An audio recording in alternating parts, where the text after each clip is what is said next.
I just wanted to follow up on Sarah's question from NPR. She asked you about Ivanka Trump's statement that the press is not the enemy of the people. And she asked you whether or not the press is the enemy of the people.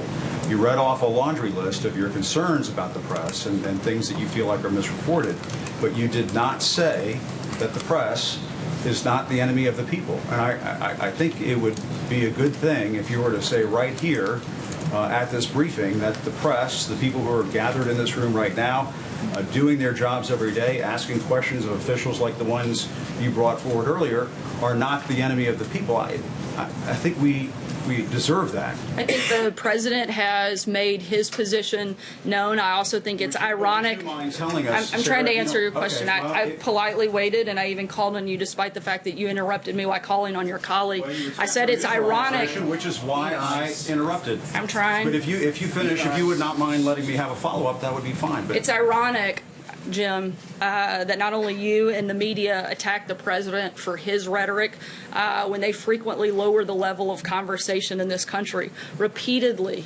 the media resorts to personal attacks without any content other than to incite anger. The media has attacked me personally on a number of occasions, including your own network, said I should be harassed as a life sentence, that I should be choked. ICE officials are not welcomed in their place of worship, and personal information is shared on the internet. When I was hosted by the Correspondents Association, of which almost all of you are members of, you brought a comedian up to attack my appearance and call me a traitor to my own gender. In fact, as I know, as far as I know, I'm the first press secretary in the history of the United States that's required Secret Service protection. The media continues to ratchet up the verbal assault against the president and everyone in this administration, and certainly we have a role to play, but the media has a role to play for the discourse in this country as well. And sir, if you don't mind, if I may follow up, excuse me, you did not say in the course of those remarks that you just made that the press is not the enemy of the people. Are we to take it from what you just said? We all get put through the ringer. We all get put in the meat grinder in this town, and you're no exception. And I'm sorry that that happened to you. I wish that had not happened.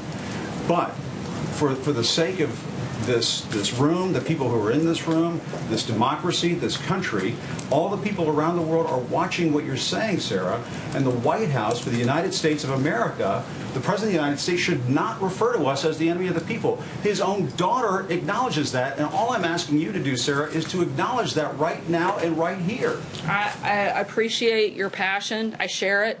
I've addressed this question. I've addressed my personal feelings. I'm here to speak on behalf of the president. He's made his comments clear.